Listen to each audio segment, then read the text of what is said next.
Good evening, residents of Everett, Washington.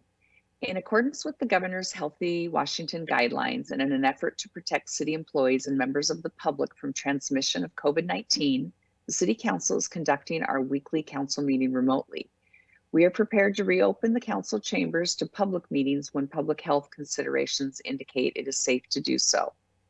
There are several ways in which you can engage with the council and participate in our meetings.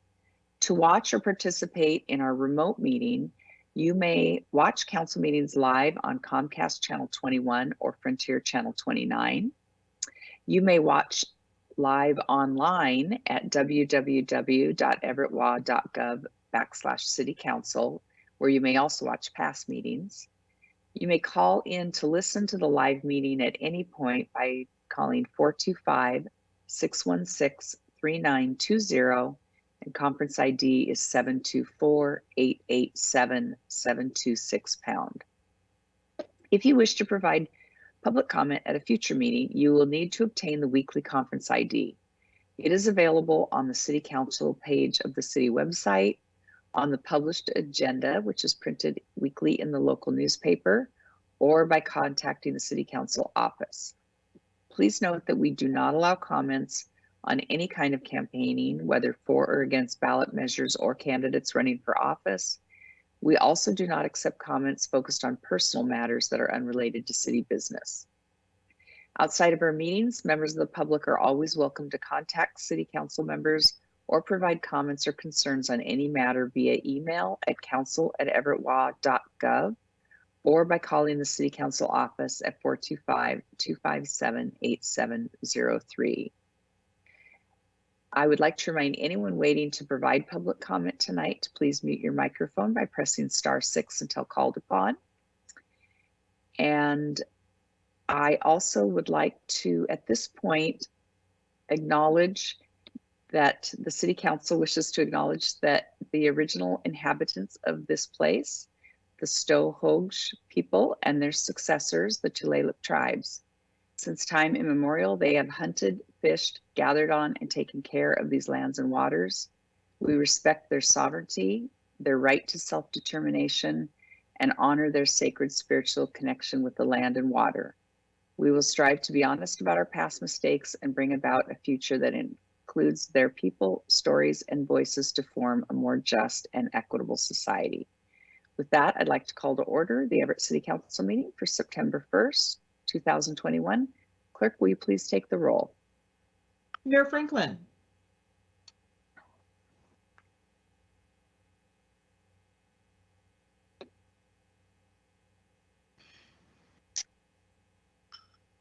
Is Mayor Franklin here this evening? Council President Stonecipher, she should be excused. Oh, she is. Thank you. Excused. Thank I'm you. sorry. I did not have that on my radar. Councilmember Moore. Here. Councilmember Roberts. Here. Councilmember Bader. Here. Councilmember Murphy. Excused. Councilmember Toohey. Here. Councilmember Vogely. Here. President Stonecipher. Here. Do I have a motion for the approval of the minutes of August 25th, 2021? Councilmember Toohey makes the motion to approve the minutes. Councilmember Bader seconds.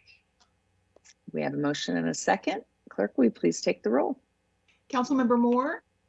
Abstain. Councilmember Roberts. Yes. Councilmember Bader. Yes. Councilmember Toohey. Yes. Councilmember Vogely. Yes. President Stonecipher.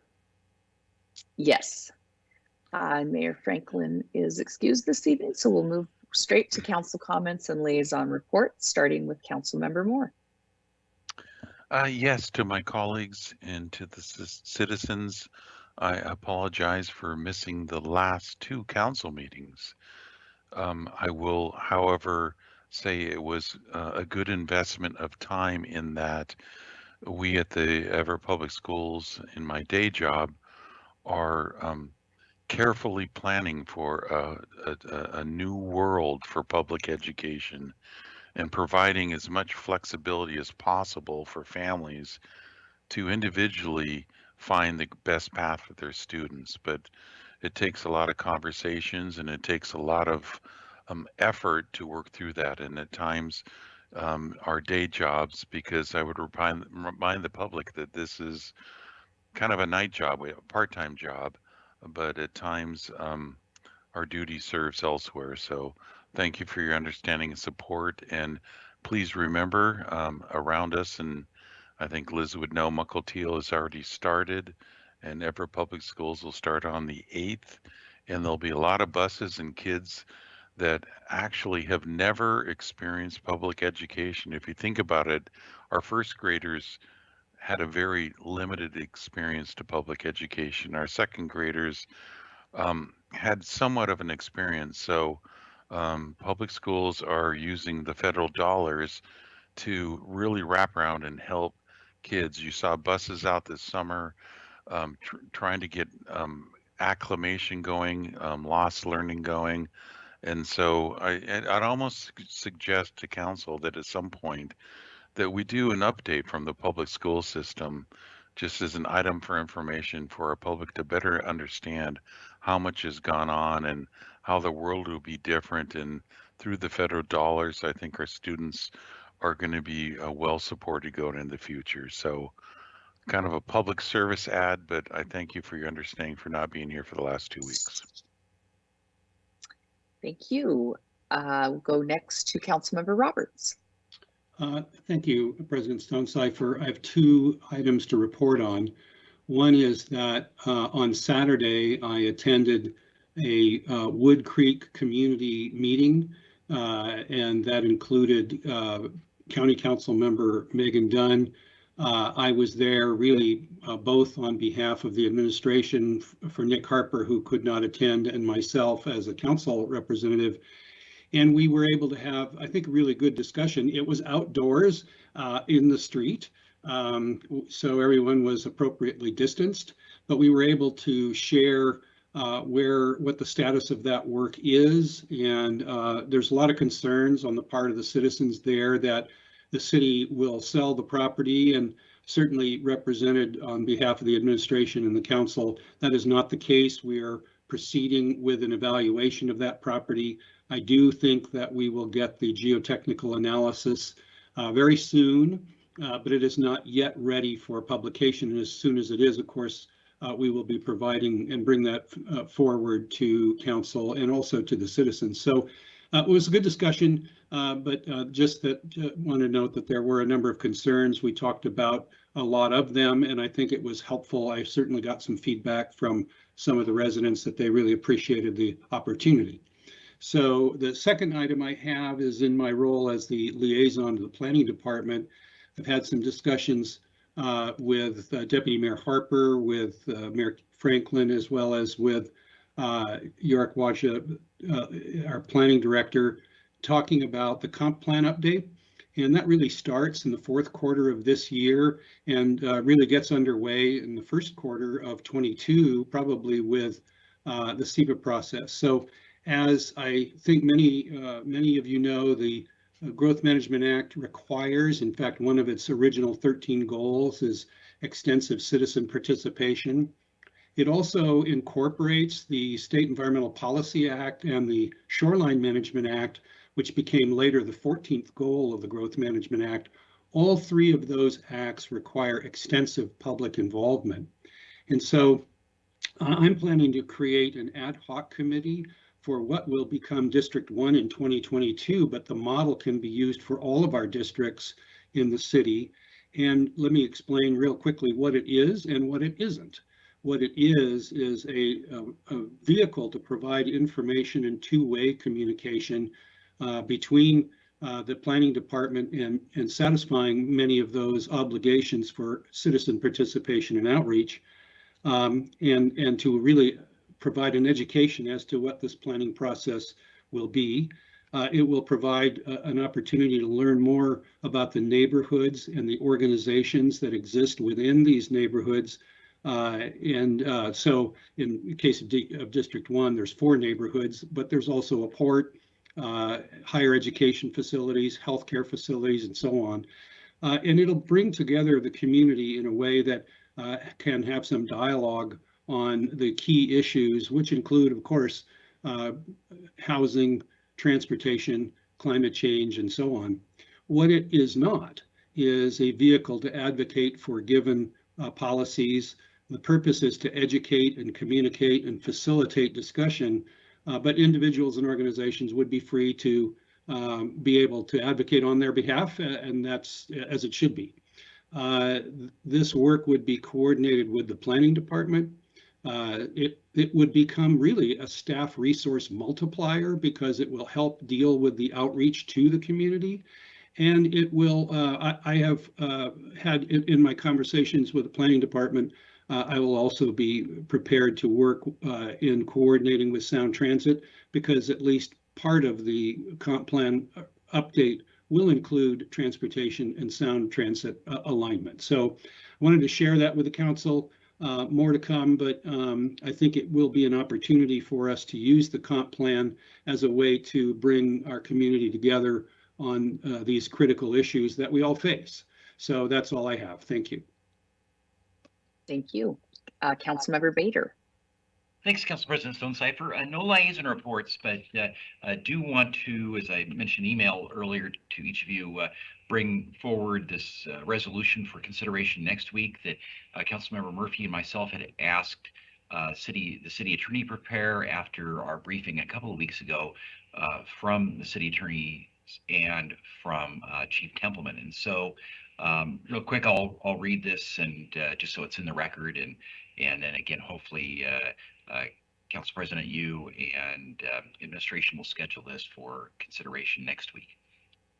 So it's a resolution requesting the governor, the Washington State Legislature, and State Attorney General assist in providing clarification of new law enforcement standards and requirements. Whereas the Washington State Legislature passed numerous police reform bills in the last legislative session. Several of these bills, to wit, engrossed Substitute House Bill 1054, engrossed Second Substitute House Bill 1310, and engrossed Second Substitute Senate Bill 5051, contain ambiguities in how various new standards and requirements are to be interpreted and implemented by local law enforcement. That these ambiguities have created confusion among local law enforcement agencies regarding how to provide public safety services expected by their respective communities and to recruit new officers necessary to provide such services. Legislative action to eliminate these ambiguities and/or a timely Attorney General's opinion providing guidance on the interpretation and implementation of these new requirements would enhance the ability of local law enforcement to provide essential public safety services.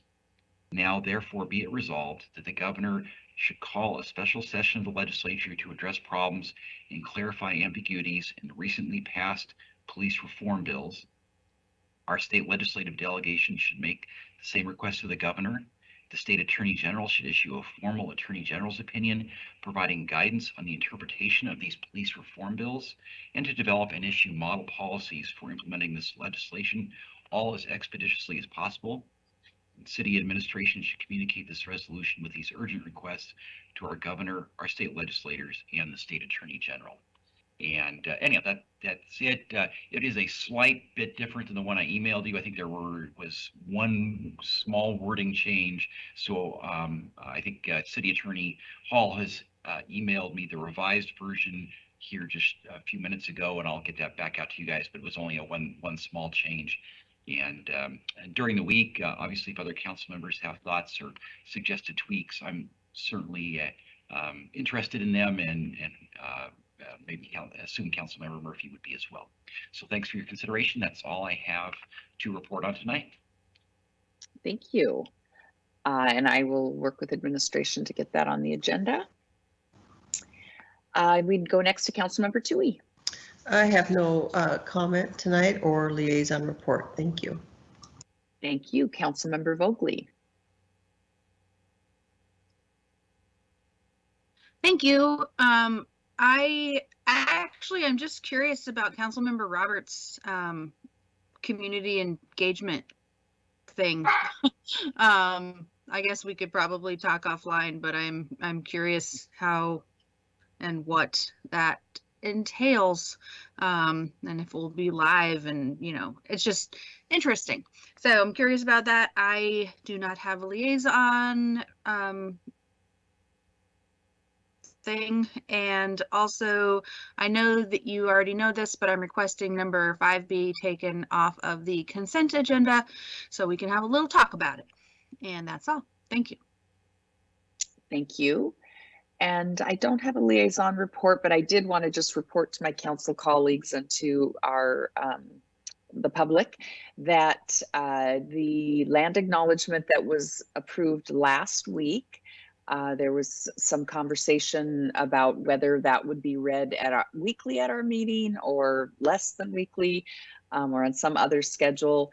And so I did have an opportunity to speak with each council member, and the consideration was pretty much equally split on whether that should be something that we would do weekly. Based on that feedback, we will be reading it weekly while we are still in remote meetings. I think when we return to the council chambers and we probably return to the Pledge of Allegiance and those other things, we can reconsider. But at this point, my plan is to have each council member kind of in turn read the land acknowledgement at the beginnings of our meetings. So Deb Williams will put a schedule together for that, so you'll know when it's your turn. With that, is there a report from administration? No administrative report this evening, Council President Stonecipher. Thank you. Thank you. And we'll move on to city attorney comments. Mr. Hall, do you have anything for us this evening? No report tonight and no executive session. Thank you. Thank you. Deb Williams, have we received any comments from the community for public comment?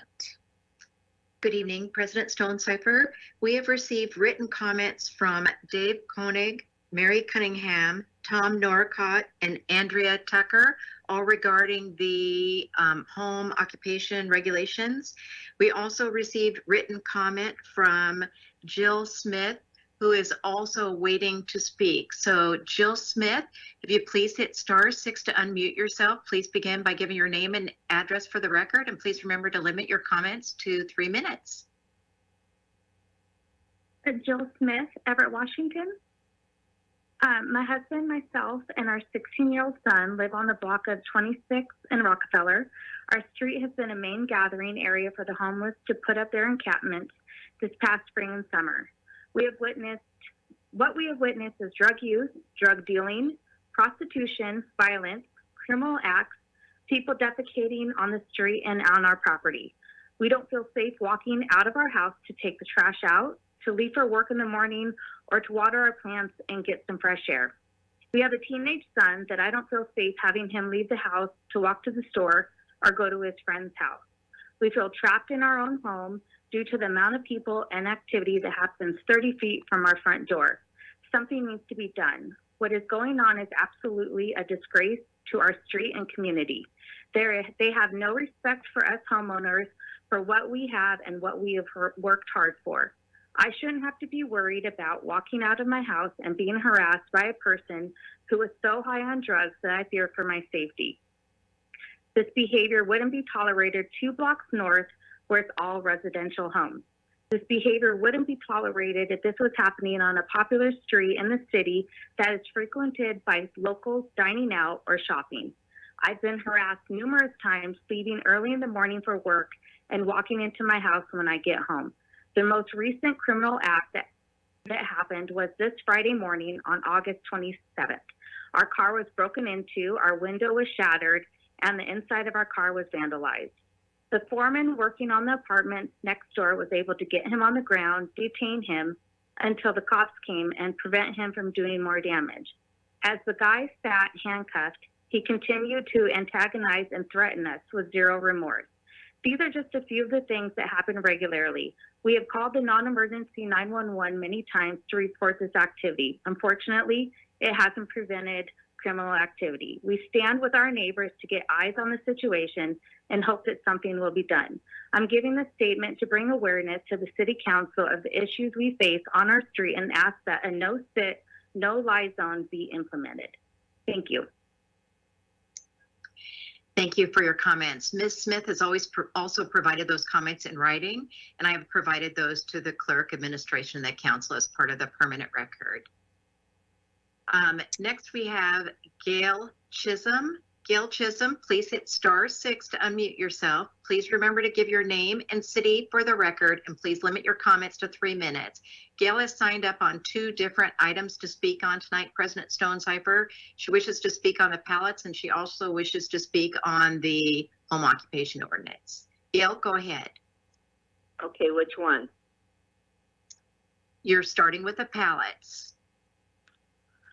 Okay, well, I really feel that there has not been enough civic engagement with the community to do something like this, and I'd like to know the other areas that are under consideration, because it's anyway. There's too much at stake to go on and just continue doing this as a public hearing, but. Like I say, there's never been any real community outreach. So I hope that you vote against it to have further consideration and more information to the public. Thank you. Thank you, Gail. Gail, do you want to go ahead and speak to the home occupation, since that's a proposed ordinance? Do you want to speak to that now as well? Well, I guess I can speak to it now. So my concerns are the distances between houses that can have home occupation. I don't want any trees taken down or cars on lawns parking and then taking away parking for the neighborhood. And I also want to know if what about the employees that are coming and going and causing more traffic in the neighborhood? And no guns, absolutely no guns. I feel like my constitutional rights are kind of at risk here, and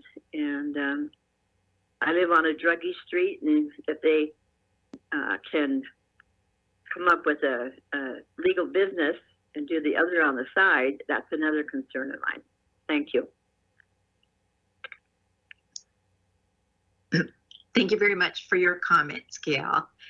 Can I just say one more thing then? That I didn't realize Paul Roberts was going to talk about Wood Creek, and it flows down into Lowell. I only know one homeowner that was notified on the Larimer Road. I do know that I couldn't attend Saturday's meeting, but I know that another lady did, and quite a lot of concerns going on with that. Thank you.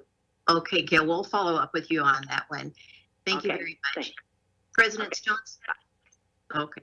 President Stonecipher, those are all that I have that have signed up to speak tonight. Thank you. Thank you. We will now move to our consent agenda. As Councilmember Vogely mentioned, she has requested to remove item 5 down to the action agenda. So do I have a motion to pass the 6 consent items exclusive of item 5? Councilmember Bader, so moves. Roberts, second. We have a motion and a second to approve the consent agenda. Clerk, will you please take the roll? Yes, Councilmember Moore, Yes. Councilmember Roberts, Yes. Councilmember Bader, Yes. Councilmember Toohey, Yes. Councilmember Vogely, Yes. President Stonecipher. Yes. We will now, before I ask if there are any questions from council on item 8, which is a proposed ordinance regarding home occupation development regulations. I believe we have further comments or maybe some presentation materials from either Dan or York this evening, who's going to be giving us some updates. I see Dan Earnesty coming on the screen. Yes, thank you very much. Let me just make sure that you can see that I'm presenting. I can see it. Thank you. I see you nodding. Yeah, thank you for the additional time. We pushed this back a week just to give enough time for research for some of the great questions that came up in the meeting on the 18th. And just there's no really new information in this presentation. Just want to comment that there were questions about gun and ammunition sales, about retail sales and home in residential areas, and about code enforcement. And we also were asked to give you some samples of some of the regional codes that cities and counties have in the area. And so basically those were provided, and now we're asking for some guidance so we can incorporate that into a new ordinance that can be reviewed, obviously, and have a public hearing and taken action on. So we will be asking for a couple questions. Probably the most pertinent one for guns and ammunition is also the retail sales one. What we learned through the process and the public comment was that there's a statute in the state of Washington that doesn't allow us to preclude guns and ammunition sales in any zone where we allow retail. So those two go hand in hand, and further research showed that really this is maybe not as startling as it sounds. And we shared that with council and the research about that, how gun exchanges and so forth are overseen at a federal level and are going on by licensed people. Obviously, unlicensed people are not going to comply with our home occupation bill regardless, but what we're talking about is legal firearm exchange. So really we're not seeking any guidance on the guns and ammunition, just on the retail sales, whether or not to include it. And in my opinion, there's 5 options. We either allow as proposed, we allow it as an incidental use. And what I mean by that is something like selling shampoo by a hair salon, by appointment, or prohibit it altogether on site, or some other creative solution that council will come up with. The other question that we're seeking guidance on is next steps for follow-up, and any other things that council from the white paper that I circulated that came up that they think should be included, and whether we want to take action next week with the scheduled hearing and public hearing, or if we want to open the public hearing next week and then close it at a later date with an action. So those are the things. Very brief presentation. I'm happy to answer any questions, and York is on here too to help me with any technical planning questions. Perfect. Let's go down the roll and see what questions and comments we have, and that will start with Councilmember Moore.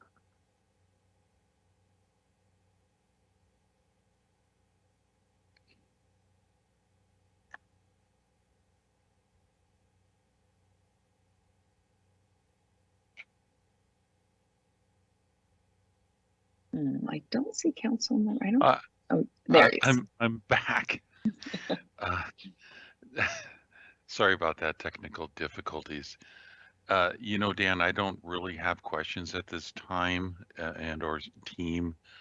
I more or less rely upon and consider myself a layperson, so I will defer to the experts on how we move forward on this, and I'm certainly welcoming other council comments. So thank you for that update. Thank you. Thank you. And Councilmember Roberts. Well, thanks, President Stonecipher, and thanks, Dan, for work on this. So as you're aware, I did send out some comments and DL council, but I didn't want to have any response to that because we have an Open Public Records Act that I wanted to make sure we were honoring. So I do think I do have some concerns. I do support moving forward with some ordinance. So my concerns then under that are that first, that the I did see the information, but I really haven't had a chance to go through the information that you provided or look more specifically at what some of the other communities are doing with respect to the issue. So I need to spend some time with that, and I haven't had that time. Secondly, I would want to see an amendment that would significantly reduce, if not eliminate, retail sales. And I certainly can think of some places where some kind of limited retail sale that's incidental to the underlying business might be appropriate, but I would want to see that significantly limited so that this isn't really a retail function. And so I guess I'm not sure what the other examples are that we could draw from with other cities. I do know there are either situations where there is no retail allowed or situations where there are limits. So I need to look at that to see what I would be comfortable with, whether that's a percentage of gross or whether that's a percentage of something that puts a cap on that. So thirdly, I do have concerns about parking and employees.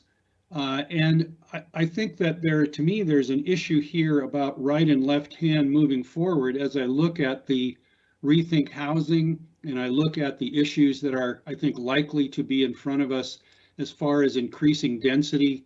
It means that we're going to increase not only density, but intensity of use. And that in turn will create more and more competition for less and less space, whether it's parking or other things. And so I think we need to look at that carefully.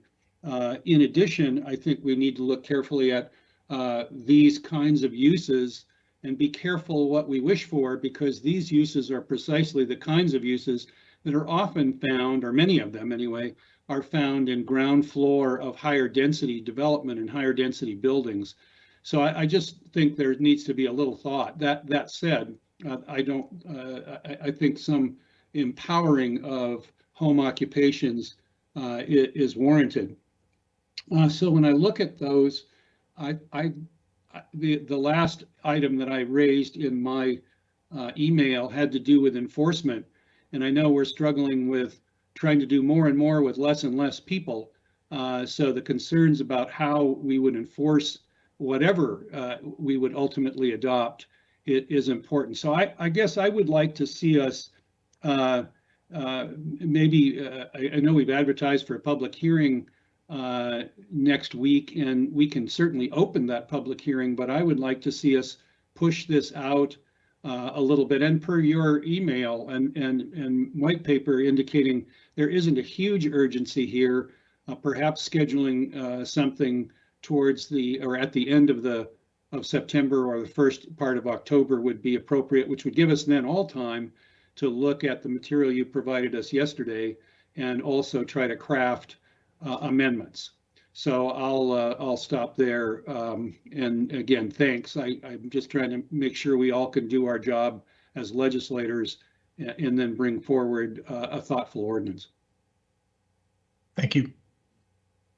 Thank you. We'll move to Councilmember Bader. Thank you, Council President. Dan, just wanted to clarify here. So in the presentation last week, where it talked about customer client visits limited to 10 visits per day, that would apply to retail, right? That's yes. Kind of our limit. Okay, gotcha. So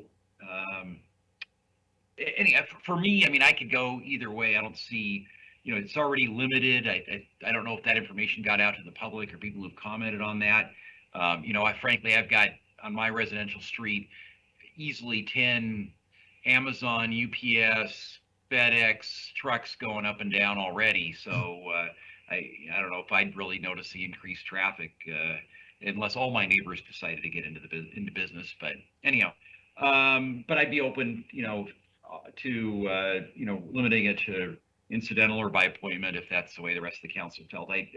Riveting it all together almost feels like we're almost eliminating a rationale for doing some of this. So if it's a good thing to do, I'm worried that eliminating it or riveting it all together would kind of almost neuter the ordinance or the attempt here, what we're trying to do. There was one open question I had, and I apologize if I missed any response to it, but I think I brought up the question about whether, sufficient number of violations would constitute a nuisance or fall under our nuisance ordinance. So still curious about finding out about that. And like Councilmember Roberts, still a little concerned about the enforcement aspects of this. Even if nuisance ordinance was available, or if nuisance was available, if we're not able to police it well, then all of a sudden that the ability to hold people to these strict limits disappears regardless. So anyhow, that's my comments. I would appreciate additional info. That's it for me. Thank you. Thank you. Councilmember Toohey. Yeah, thank you. So Dan, I just wanted to clarify that the retail, you can't eliminate gun sales. Is that correct? That is correct. Okay. So and we also, just to elaborate on that, look, we believe that if you try to eliminate it by making it incidental to another use or to do it by appointment, that you're basically not going to eliminate it. And I would also just elaborate further that regardless, I don't think exchanges of firearms that are controlled by the firearm people nationally will continue regardless of our ordinance.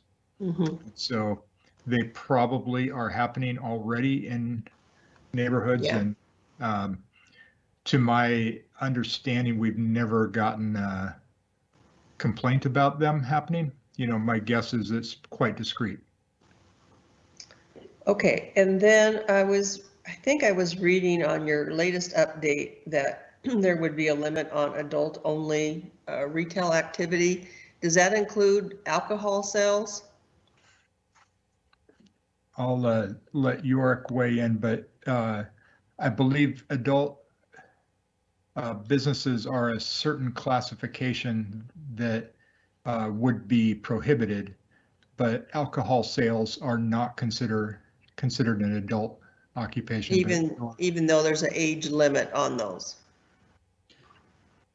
Yeah, York Stevens watched planning director. So I would look to our list of definitions in code chapter 19.04, and reading the definitions would make me blush, so I won't, but there's a connection. Okay, that's fine. I thought maybe it included alcohol because you have to be 21. You have to be an adult to do that. Okay.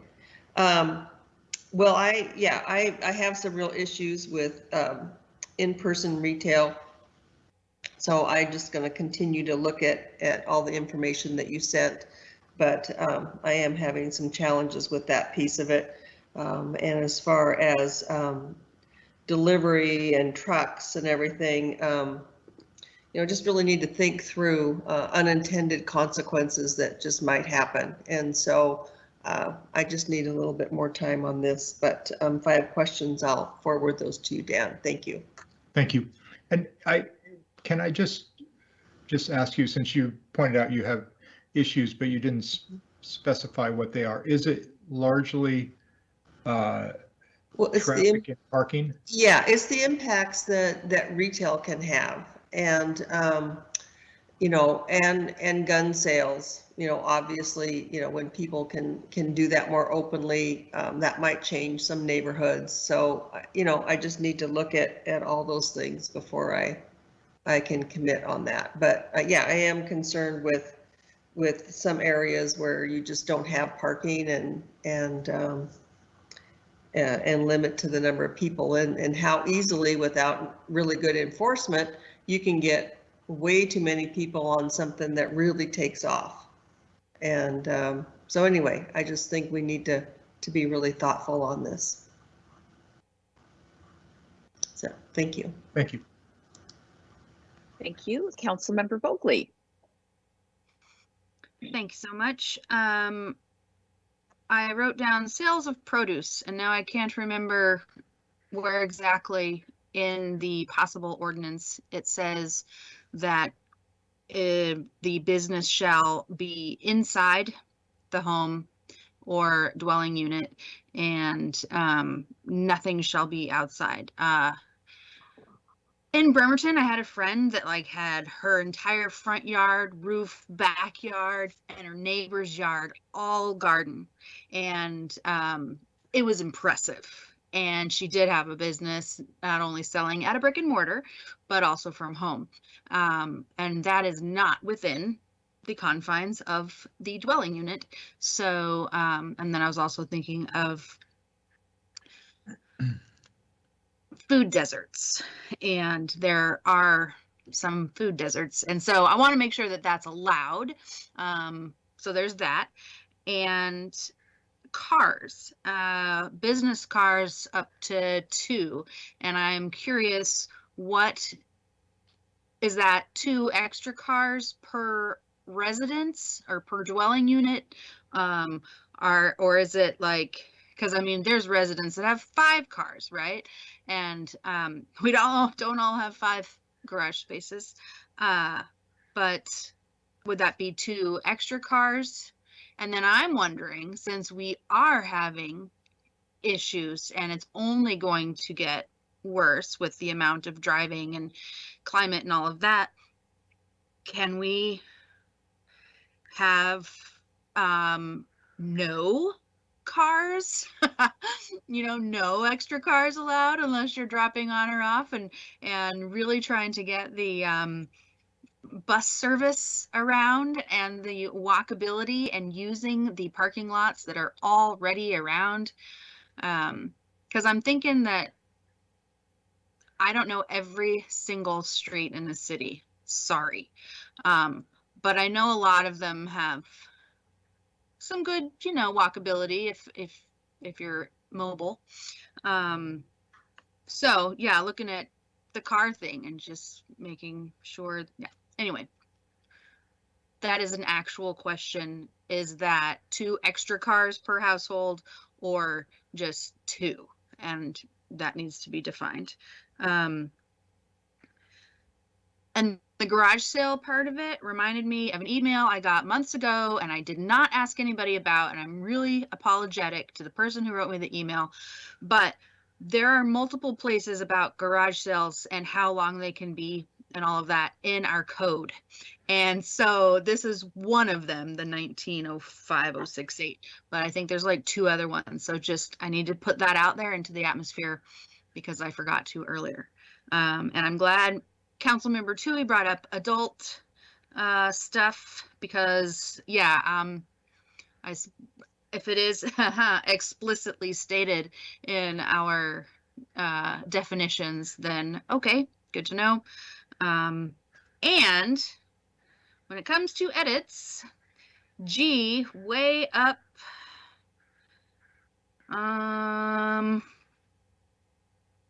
in the ordinance, whereas blah, blah, blah, blah, blah, blah, G, is it G?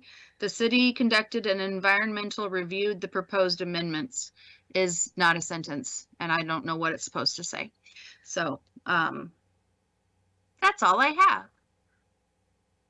Thank you. Thank you. And I'll just add my comments. I wanted to thank those who wrote and have weighed in on this home occupation regulations that we're considering. I think there's been some really well thought out comments that I've received. And, one of the things that I am thinking about as I look at how we can do this is just to remind myself what problem we're solving. As I understood it, there's some businesses that have been operating or would like to operate in their home and are not currently allowed under our regulations. And so I would just be a reminder of what problem it is that we're noting that we're trying to solve. Totally recognize that with the last year and a half, things about home work have changed quite a bit. And I do recognize our need to update our regulations to understand and keep abreast of what's actually happening out there. But at the same time, in our single family residential neighborhoods, parking and traffic is also difficult for some of them. You know, it's kind of like almost on a case by case basis. There's some streets that that I see that probably could handle it fine, and then there are others that can't. But while we are pursuing this ordinance, the other issue that we are also considering has to do with rethink zoning in our residential neighborhoods. And presumably the efforts of that work will be to increase density in those neighborhoods, because I know we would like to provide more housing. And so one of my concerns about making this change, which drives more traffic and parking in our neighborhoods, at the same time that we will probably have a subsequent change to parking standards in our single family residential neighborhoods, is that I wouldn't want to preclude, pile on or preclude making those changes if we would like to do so for housing purposes. So from my perspective, I would like to see us scale back this ordinance in a way that would really minimize the amount of parking and traffic impacts in our neighborhood, and still meet some of the needs that have been identified in terms of allowing residential businesses to operate in our residential neighborhoods. Pending then, of course, that we would finish our rethink zoning work for single family residential, take a look at what happens and comes out of that, and what kinds of impacts we're looking to see in terms of the parking and, you know, transportation issues that we could be creating from increasing density in some of the neighborhood zones.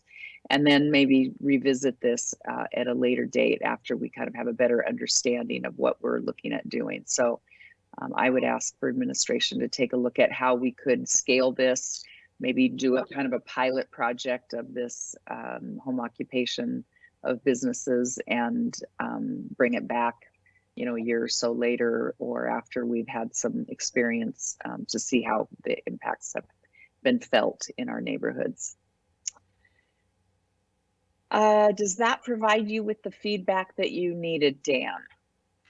Well, I will tell you what I heard, and you can tell me if I'm right on. I did hear one comment that pushing back the action, maybe going forward with the public hearing opening next week, is advisable, but pushing back the action, as was suggested, is good, and probably would provide additional time to answer the additional questions that I got tonight, as well as just have council be able to think through the other issues.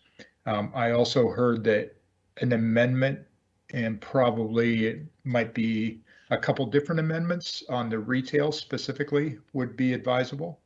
And I think we can definitely do that, to draft an amendment to make it incidental to other services that were provided, as well as one that's just by appointment or, you know, arranged offsite. Both of those are ways other cities have handled that. And then there are, like I said, several different questions that I think we can just respond to, different council members posed tonight that were either new or kind of we missed before. So thank you. If that sounds like action, I'll go from there. That sounds great. So yes, since the public hearing was advertised, I think it makes sense for us to open that public hearing next week, and then we can just continue it to a future meeting whenever you are able to come back and bring your information. May I make Councilmember Vogely one more comment? Yes, please. Thank you. And that is, I want us also to remember just how difficult it is to find parking at apartment complexes. And So, you know, they already have all of these parking spaces that you can only park in one spot. Luckily, a lot of the apartments are on bus lines, but it's not just the single family homes that are going to be possibly having, you know, a hair cutting salon in their home dwelling. So I just want to bring that forward, that you think it's hard to find parking outside of your house on your street. Try to find parking at your friend's apartment. Oh, dang. Fair point. Yes, I think as we look at all residential areas, it makes sense. Okay, we will, thank you, Dan, and we will move back to this item at a later date. Thank we're you. going to move now on to our action agenda. And first on that list will be item 5 that we're moving down from the consent agenda. I'll read it. Authorize the mayor to sign the Washington State Department of Corrections K12110 master agreement that provides work crew services. Do I hear a motion? Councilmember Tui makes the motion to move. I have a More second. seconds. We have a motion and a second. We'll go down the roll to see what questions we have on this one, starting with Councilmember Moore. No questions. Councilmember Roberts.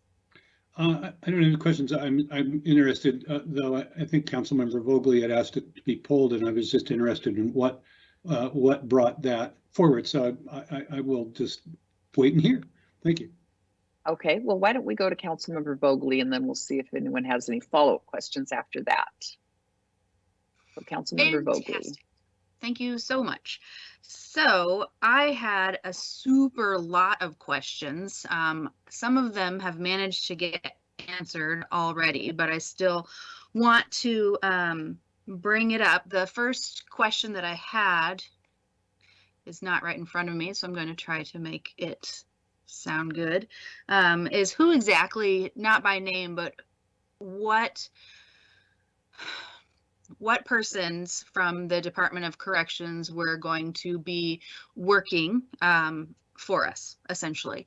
And, you know, are they incarcerated? Are they work release? I mean, I was reading the RCWs and the DOC classes of different types of work, and I was like, who is going to be working? What I found out is that it will be people that are not incarcerated, but they are still under the supervision of the Department of Corrections. And some of those folks might be, the judge will say, you need to do community restitution, which is kind of like community service for this many hours. And you can do that by being in this program. And that is what this contract is about. Others might have violated one of their work agreements. And so it's, this is instead of going to jail, this is in lieu of that, they get to work in a work crew as such that we are discussing today. So, the reason I was having all of those questions is because when in the contract, the city would pay $25 a day per worker and supervisor. And I was curious if that money was going at all to I thought they were incarcerated. So, you know, just trying to get all of the information so I can make an informed decision. If the incarcerated folks were going to get any of that money, because I know that when working in the federal prison system, people get paid like less than $1, and then they are charged even more for incidentals. So as it stands, the people in this work program would not be getting paid. And the $25 that the city pays goes towards just basic, having the program available to governmental agencies and nonprofits. So that made sense, but they are getting, a day of work equals a day of community restitution. So that made sense to me. And yeah, and I had a long discussion actually with somebody, and it will be safe. So I think, yeah, I just wanted to make sure we knew where the money was going and what was happening with it, and if people were basically being treated fairly. And I know that we've lost a lot of workers on the labor side, and so we don't have a lot, and but this contract won't be, I read it somewhere, won't be taking away any jobs from people that are working right now, but it could help with cleanup. So I don't have any more questions, but I'm certainly happy I was able to share with you what I found out. So I suppose I could take questions. Thank you. Let me finish going down the roll. I'm going to start at the top again, just to make sure this didn't trigger a question from those I already called on. So I'll start with Councilmember Moore. No further questions. Thank you. Councilmember Roberts. I don't have any questions and support the item. Appreciate the discussion. Thanks. Councilmember Bader. No questions either. Thank you. Councilmember Toohey. I have no questions. Thanks. I have no questions either, but thank you, Councilmember Vogely, for your diligence on this issue. And with that, Clerk, will you please take the roll? Councilmember Moore, Yes. Councilmember Roberts, Yes. Councilmember Bader, Yes. Councilmember Toohey, Yes. Councilmember Vogely, Yes. President Stonecipher. Yes. Now we'll go to our previously scheduled action item agenda, and it's item 9, award and authorize the mayor to sign a contract with Pallet SPC to purchase 40 shelters and 1 2-stall bathroom unit in the amount of $477,734.31, including Washington state sales tax. Do I hear a motion? Roberts moves approval. Is there a second?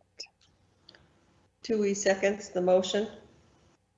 Thank you. We have a motion and a second. We will go down the roll to see what questions we may have, starting with Councilmember Moore. No questions. Thank you. Councilmember Roberts. I think this is really an important step forward to continue to provide more shelter. I also think it's important that the public understand that based on the Boise decision, really the only avenue we have to try to deal with these issues is provide shelter. And I think the pallet shelters, which are made here in Everett, that company does an outstanding job. So I just appreciate this item and am enthusiastic to have moved it. So that's all I have. Thank you. Thank you. Councilmember Bader. Yes, thanks, Council President. I like the idea of adding more pallet shelters behind the gospel mission, and I fully support that. I am concerned, though, about putting pallet shelters in other areas. I'm not opposed to it, but I would like it to come to us for approval for those areas, and also would like to know what the reaction of the neighborhood group in that area is, that they are supportive of this. I think without the support of the neighborhood group, it's bound to have problems. So maybe staff can speak to this. If the proposal is to put them in places other than behind the gospel mission, I think I would offer an amendment that we would, the council would have to approve that first. Other than that, those are all my comments. Thank you. Thank you. Do we have a staff member who can address that? I think there's a question about what is the process for citing these shelters on another site aside from the site that's already has some units on it. Council President Stonecipher, this is Julie Willie, Community Development Director. And absolutely, the next step would be to go back and vet possible locations and to work with the council to ensure that you approve of those locations, as well as, without a doubt, as Councilmember Bader mentioned, the neighborhood is imperative to include in that process. And also, we do know that the Gospel Mission site has been, it does have an allowable use to grow. So there may be some of the pallets that could be put there, but we also are making sure that the Gospel Mission is ready for that kind of growth. So we don't want to do that too quickly, but knowing that it will take several months for a pallet order to even be ready for us, we're trying to anticipate that they will be ready for additional pallets coming forward, as well as we have another church partnership that is working to place pallets on their property. And so we feel very confident that there'll be locations that will be able to place them either in our city as well as in partnerships with other cities who are also talking about pallet as a strategy. So we kind of feel like this is an opportunity to be ahead of the game, because a lot of other communities across our country are also ordering pallets from the pallet manufacturer. And so to get on the pipeline for those is important for us as well, knowing that it's a great strategy, both as a tool for the Boise versus Martin, as well as just a humane, viable option for shelter and stability for our individuals on the street. Council President, Yes, Councilmember. Yes, please go, Councilmember Bader. Thank you. Sorry. If I could ask a follow-up question. Julie, it's my understanding that in regards to church sites, however, the council has no ability to approve those, that the churches have the right to institute those sites if they wish. Is that correct? We still have a land use process that they have to go through, and an environmental review that includes neighborhood outreach processes, as well as a management plan with an organization that's going to supervise and provide security. So it's not just any church can just put them up without any kind of partnership with the city to ensure that it does go through the vetting process to ensure that it's successful. But we do have less control there than if we were to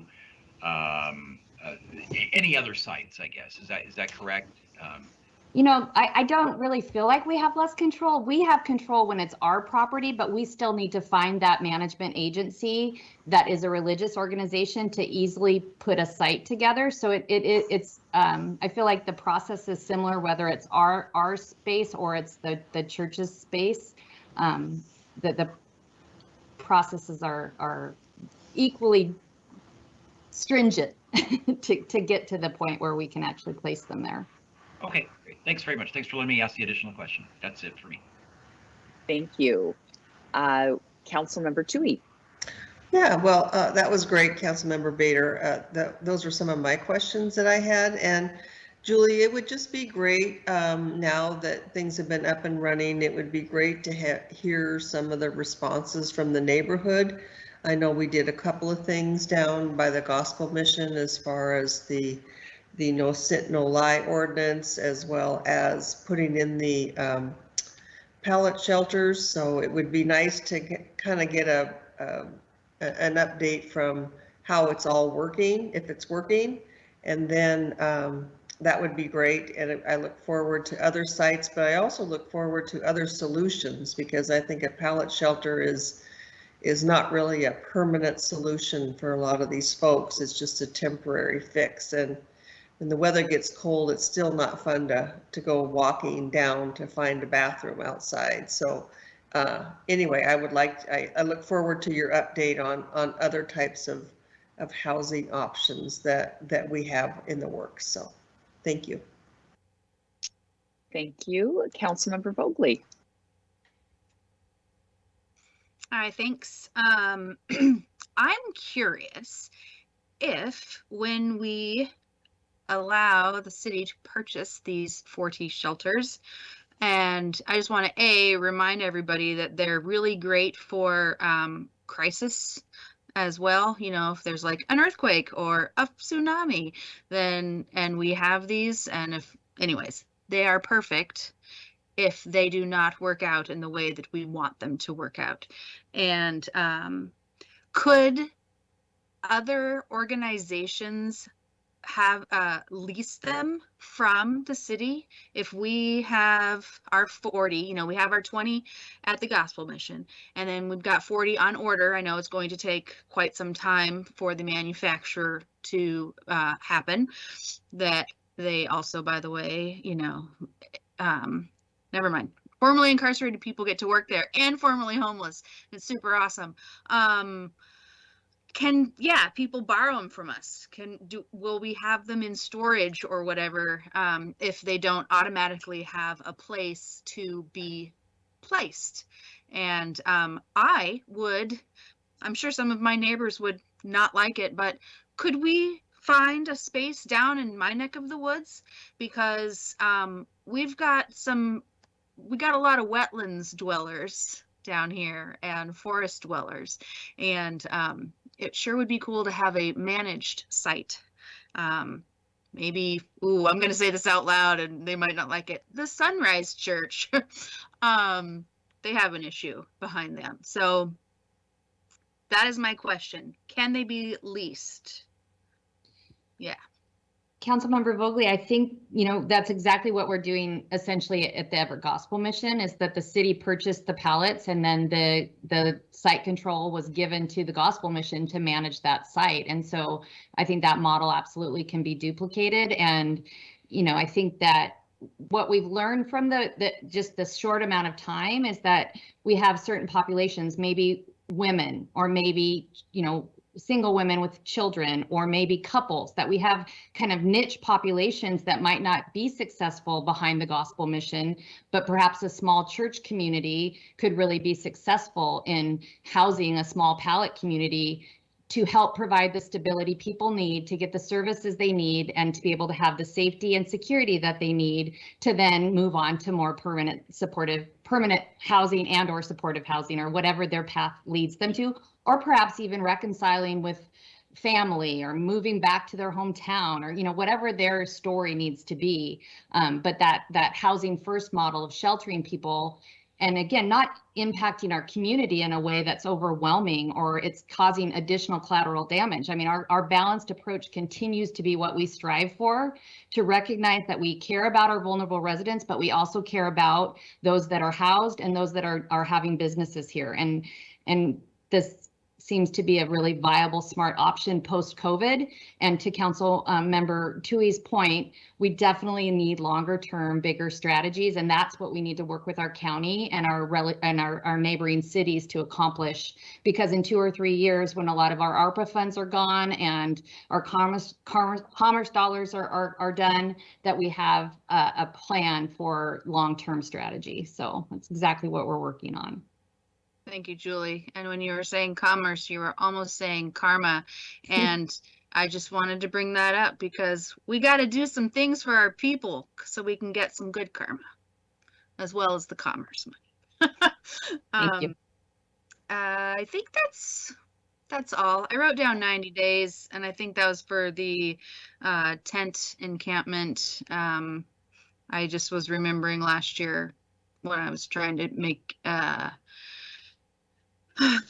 it happen so that it could be quicker. So I just wanted to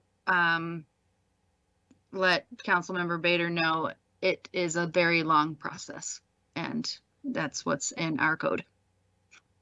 Thank you. Thank you. And I don't have any specific questions. I just wanted to comment that I obviously support this. I think we need to get more temporary housing available as soon as we are able to do so.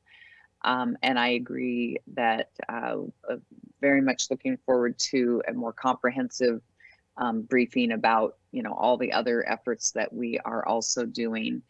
And hopefully that will come forward to council very soon. That's all we have for questions and comments. Clerk, will you please take the roll? Councilmember Moore, Yes. Councilmember Roberts, Yes. Councilmember Bader, With the understanding that other sites come back to us for approval, yes. Councilmember Tui, Yes. Councilmember Vogely, Yes. President Stonecipher. Yes. That brings us to the end of our agenda. I'll just say, as noted at the start of the meeting and provided on the screen, you may contact Deb Williams, the Executive Assistant in the City Council office, for instructions on watching, listening, or participating in our weekly meeting. She can be reached by phone at 425-257-8703 or by email at council@everettwa.gov.